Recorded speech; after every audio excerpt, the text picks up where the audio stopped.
I mean, you want me to be honest, you're going to try to launch something in a platform where you've not been for 6 months. You're not going to get any sales. Period. Well, Sorry. yeah. It's Coffee Social, the podcast all about social media and business.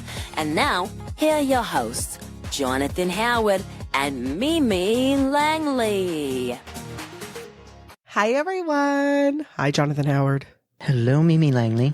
Cheers. Cheers. Look, I brought back my Taylor Swift mug. Of course, because now the holidays is pretty much over. I know. So here we go. Fa la la. I don't know why I wanted to say that, but I did. What are you drinking? One last time. I am drinking my cold brew, but I was having a morning this morning, so instead of my ice cube in it, I threw some cold brew ice cream in it. That's right. You like cold brew ice cream. I don't like coffee ice cream. I can't. Well, when it goes in your coffee, I guess. delicious. It is in there. Yep. Oh my gosh. Okay, well, before we jump into today, we're kind of wrapping up. I mean, we are wrapping up this series about content. And I think we're probably in February at this point, because I know, a lot of you guys know we record ahead of time. Yep. But I want to talk to you. I don't think we ever talked about resolutions. Mm-hmm. I don't think we did either. Did you make any for 2025? No. Why not, sir? I don't do resolutions because resolutions are very easy they're gone by February. Most people are done with their resolutions by the time this is airing. And No. Are you done with your resolution? No, I feel like people don't drop off this soon. Yes, they do.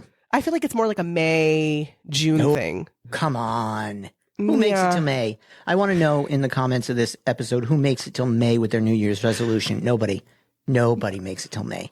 I think it depends on what the resolution is too, because sometimes, like for me, I usually have 10, like my top 10 things I want to do this year. That's too many goals. Like read 10 books. Do you know what I mean? So that's going to take me longer than a month. But then at the end of the year, when you've read one book, shut up. You dropped off your New Year's resolution in January.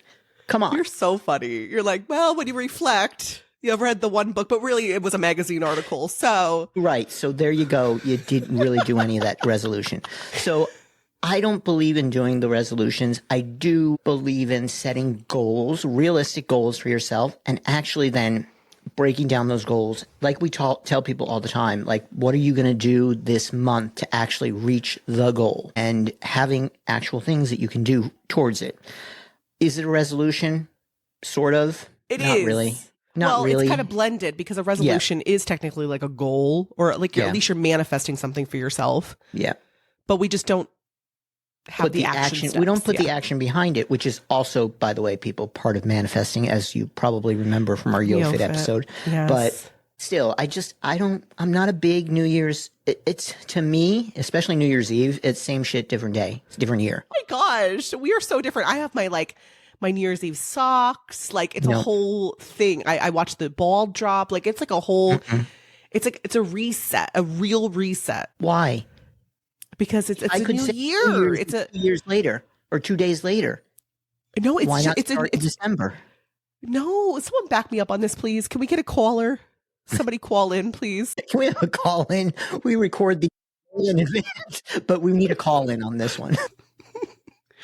Okay, well, today we're going to be talking about to wrap up the content series. What was one of your New Year's resolutions, and have you dropped off of it yet? So, one of them is to read 10 books. That's why I brought that up. And have you read your January book yet? No, not yet. But let me tell you, I'm prepared, right? Like I picked out the book that I want to read first. So we are making small steps, right? All right. So, but I refuse, like during the holidays, I was like, should I get a Kindle? Should I read a physical book? Because I love going to the bookstore and getting books. And I know a lot of people do. I just don't think I can read off of a digital. Like I can't read off a screen. Like I need a book. Like it's a physical not the same. Yeah. And like I told you, I tend to read while listening to the book. So that is what works really well for me. Yeah. Yeah. I think it's funny how we all have our own little setup, even with reading. But yeah, so it hasn't been done yet, but it is one that's on my list. It's on her list. Yeah. I think it will make me smarter. It will. Reading is a great way to educate yourself. Absolutely. Yes. But, we'll see how it goes. 10 books. You better be my cheerleader. Don't tell me I failed already. All right. Did you Check in fail with me in already? like July or August, please. Don't check in with me tomorrow. Thank you. Okay, Jonathan. Yes, let's jump into it. I'm sad because it's our last one of the series, but I think it's a really, really important one because I think a lot of us do this. And if you could tell by the title, you might, we're talking about coming back to a social media platform that you may have abandoned, right? Like you may have taken months or even years and really built up your presence on this particular social media platform. And then it just kind of fell flat and you kind of jumped ship and went somewhere else. And now you're thinking, I might return to that social media platform. So we're going to talk about returning, like how to return to a social media platform. I mean, we have Jonathan Howard, who's a social media strategist. So I'm sure he's going to talk a lot about how you can do this and it won't overwhelm you. You can come back, But before we do, you want to tell them who you are? Yeah, my name is Jonathan Howard, owner of Success on Social, and I help successful coaches reach their ideal clients on social media by developing their signature style so they can reach their people and change the world. Over to you, Mimi. Can I just say hi, I'm Mimi Langley, and I want to help change the world? Sure. Okay, because I'm like, I want to, since we're in the new year, I want to have something new to share, like a new intro. I just don't have it yet. But normally I don't have it yet. I teach about audio marketing, so utilizing social audio and audio only events to grow your business. But yeah, I feel like I want to change it up a little bit. And she's the co-host of the Coffee Social podcast. I know. I need to add that in. And so you don't need to add it in here. We know that, obviously, but keep it under 10 seconds. That's really my goal. There we go. Okay, Jonathan. So let's dive into it. Let's use the example of Instagram. Oh my gosh, he's actually diving. If you're on YouTube watching the YouTube video, that wasn't a very good dive. That but was, yeah. Well, wait, can you do like the walking down the stairs? Can you do it at the end? Yeah, I'll do it at the end. Yeah. I can never get that down. But let's say, for example, because I get this a lot with like Clubhouse. People are always coming and going to Clubhouse. And they always ask me, Mimi, I want to start my rooms back up again. How do I come back, to Clubhouse? But I want to ask you, Jonathan, I mean, you could answer that question if you want to. But let's just use the example of Instagram, since that's like your number one platform of choice. And you teach about it. Like, let's say I was really like on the reels when reels were really hot. I was all over it. I really grew my following. And then kind of my reels, they like slowed down. And so I slowed down and I kind of went somewhere else. But now I want to come back because Instagram is really, now that TikTok might be banned in the US, or it could have been already banned by the time this is airing. I got to come back to Instagram if I want to do short form video. So how do I return? You come back and you return. And you start But is there something I need to do? No. There's not something you need to do. And a lot of people get this misconception, like they have to go on a long explanation of why they were gone. And your audience doesn't care.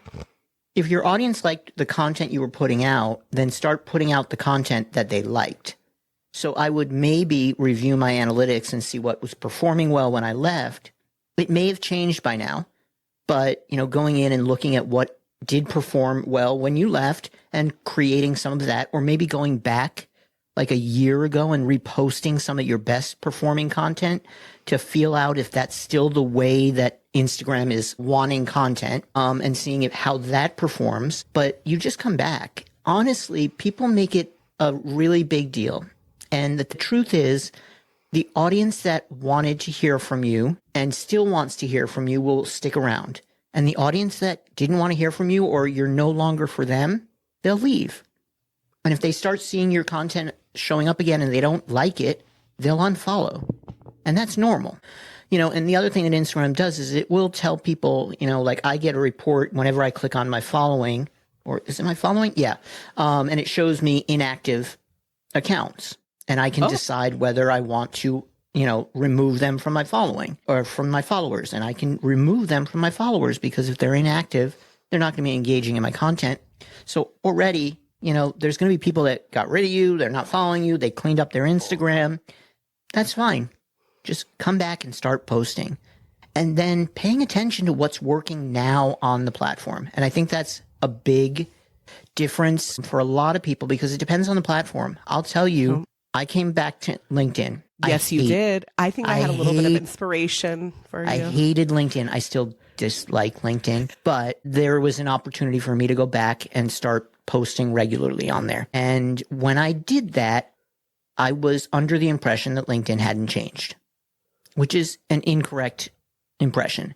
Now, it's still a little stodgier and stuck up than where I am on Instagram and my space in Instagram.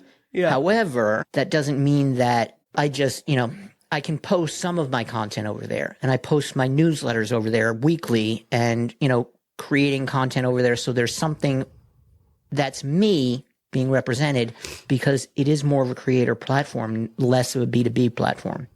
So understanding those changes is important. Yeah. I mean, I agree with you. I think that, especially, it depends on how long you've been away from the platform. If it's been a year or 2 years, even for me, going back to YouTube, like, I need to see what's going on now, especially in my niche. Like, are people still doing day in the lives? Like, is it still working for people? But also, don't be afraid to create content that you enjoy creating. You always say that too, Jonathan. Right. Create what you love to create. And I always tell people, when they're creating their signature style, they should have one that they absolutely love creating, and one that their audience absolutely loves consuming. Those should be the two core types of content you create, but obviously you'll need some other things. Mm-hmm. But that kind of balances out the hate of creating content for people. But yeah, that's what I would recommend and understand in that situation. It was weird. My computer just unlocked, except I didn't move any closer to it. And I got... Yeah. Okay. So real quick, and I love that answer. I think that's, give yourself permission to just dive back in, and don't make it too overwhelming don't complicate the process. Just go and continue doing what you do. Yeah, exactly. I think also check in with yourself. It's always a good idea. First of all, why did you leave? Address these questions. Why did I even leave the platform to begin with? Where I am, how much can I give right now? If I am going to come back, I would much rather come back and actually come back, and not come back and then leave a week later because I'm like, no, this is not going to work. I don't want to keep doing that to my community. Yeah. And when we go back to the content planning episode, I said, establish your consistency. The same applies here. Figure out how often you can post, often you can post on this platform at this time. And then you've got to stay consistent. Let your audience, I always tell people, let your audience know, I'm planning on posting 3 days a week. You can come and see that, here you post in your stories or wherever. So your audience holds you accountable, and you feel accountable to them. Yeah. Because that's going to help you actually do it. The other thing is, if you were posting on another platform and you are coming back to a platform that you abandoned for a little while, more than likely the content that you posted on the other platform can in some way help you build the content for this platform. Yes. So look at what you can do and just repurpose it. And then you've got months of content that you could probably use and remain consistent. Get ahead of the game, post and plan out ahead of the time. Even on LinkedIn, I can schedule posts months in advance, 3 months in advance. So just get them in there. Write your newsletter articles, all that stuff. Do it in advance, because you already have the content ideas. Yeah, and it will be a much faster and smoother process for you. Yep. And it'll be, again, less overwhelming. I was also thinking this could work too for your email list. A lot of people even hesitate to even start an email list because they don't know if they have the capacity. They don't know what they're supposed to be writing. But honestly, you guys, you can do the email list. You can write to okay, this is what I always tell people. I'm not an email marketer by any means, but this has worked for me. When I wanted to grow my email list, I had a lead magnet. Did I have a customer journey sequence set up? No, I did not. Did that hurt me? Probably it did in the beginning. But let me tell you, people got the lead magnet. And then I didn't reach out to my customers until 3 months later, Jonathan. Yeah. But it worked, because when I reached out, I basically just told them, hey, who I was again. And this is through email. I don't know if you necessarily have to do this on other socials. Your bio should do that for them. But email, you do need to do that. Just be like, hey, you signed up for my blah, blah, blah, blah. This is what I do. This is what I've been up to, or whatever, however you want to word it. You do that. You talk about that too for Instagram Reels, how to do a introduction video every once in a while. Yeah. Yep. Every few months. Absolutely. That might be good to kind of get yourself back into that platform that you're choosing to return on, is do an intro video. Yeah. Yeah. Just to make Say, yourself hi, feel this better. This is what I do. This is who I help. All that stuff. So... Other thing too is, do you think it's appropriate? Well, I don't know if we want to use the word appropriate, but do you feel like when I come back to a platform, let's say it's even Clubhouse or I don't even know. We use LinkedIn Threads. No, I'm just kidding. I know you love Threads. But do you think it's appropriate to like DM people, like DM your regular, like your top fan base? And be like, hey, I'm back on blah, blah. I would wait, add value, connect with them, wait for them to respond to a story. You know, like just add the value first before you start getting into the DMs, because DMs are personal and people don't want to be bothered by somebody that's just marketing to them and personally. So you don't want to be accused of doing that. I would wait on DMs. Okay. I mean, if you're launching a product and you're coming back, you kind of got to get people quick, maybe, but that's still a little tacky. No, it's a lot tacky. I wouldn't do it, but yeah, do what you want to do. If you're coming back just to launch, it doesn't look good. Okay, so you would recommend, like, if I know I'm going to launch in March, at least try to make some movement in February to make it kind of January, or like, never have make left. It look like it's organically flowing. Like I'm not just here because my launch is happening. Okay, right. Or January, or never leave. I'm just saying. Let's talk about that for a second. Go ahead. I know that you feel well. Like, tell them about the omnipresence and all that too. Yeah. Well, omnipresence is dumb. As a solopreneur, you can't be omnipresent. It's just not possible because you're one person.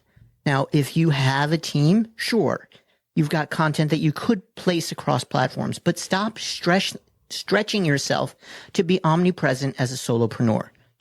When you're able to get the team, then sure, work on omnipresence, do that, and you can maybe do it, but don't worry about it now. Figure out what 2 platforms you can kill right now and do those 2 platforms. Claim your name across all the platforms, but kill those 2 platforms and wait on the rest. Otherwise, you are going to keel over and die doing social media. It's not your full-time job. It's not your full-time job. It's my full-time job, and I know what it takes to actually do it. Yeah, it's a lot. It's a lot. It's full-time. Yeah, times 2. Oh my goodness. Well, is there anything else that you want to add in as far as returning? I don't want to overwhelm them. I think we're good. I mean, I think we're good. It seems, now that we've done this episode, it seems very like a very simple process. It really is about just pushing past your own limiting beliefs and ways and you're literally having an internal conversation with yourself, telling you that it has to be this big production when you make your return. Like that's how I am anyways. Right. And you're going through and saying, I need to make sure I have these perfect posts and this perfect sequence of things that are going to happen. And they're all leading to this one thing. And then they're going to all buy it because they love me. And that's not how any of it works. Any of it. Yeah. Okay. Well, there you have it, folks. I mean, you want me to be honest, you're going to try to launch something in a platform where you've not been for 3-6 months. You're not going to get any sales, period. Well, Sorry. Yeah, and we want it to be bigger than the launch. I mean, obviously, at the end of the day, we have to make money as business, but it is about relationships, and we want to show up real, So, anywho, we hope this inspired you guys. If you are thinking about returning to an old platform you used to be on in 2025, hopefully this, gives you a little bit of guidance. And you just do it. See, Nike, they just trademark it all. I know. That trademark, it just works for everything. Works for everything. It's a story. It's a story for It's a story for everything. Just do it. Don't rob a bank. Just do it. Oh my God. All right, Jonathan, you want to go ahead and tell the people? Of course. If they haven't already, please go over to any platform where you listen to our podcast and give us a rating. Let us know what you think. And the rating should be a 5 because Mimi doesn't like it when we don't get 5s. But I'm not allowed to tell you that it should be a 5 because, well, that would be me asking for a specific rating and then they don't like that and then they'll cancel us. And then, yeah. So Mimi wants, so make sure you give her 5 stars. And with that, Mimi, where else can they find us? Oh my gosh, we're all over the place. We're on Instagram, we're on YouTube if you want to watch us versus listening to us. And on Spotify and Apple, you can rate. On Apple, you can leave a review. So it's nice. On Apple, we can now add the video version on a separate feed. Did you know that? Also, on Apple too? Videos, I thought it was Spotify. And videos on Spotify, yep. Oh my goodness. They're just like, more. Everybody wants a video. Video. Woo. Yep. Okay, well, I want to end this with the most boring question of them all, but it's not are you team blank or team blank? It's just a general question. Just to What, we're not team resolution, team not resolution?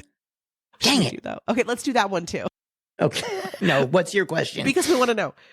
Well, my question is, and this could be a really good chatter or clubhouse room, what makes you stay on a specific social media platform? Ooh, that is a good question. I want to know the You answer should to host that. that room.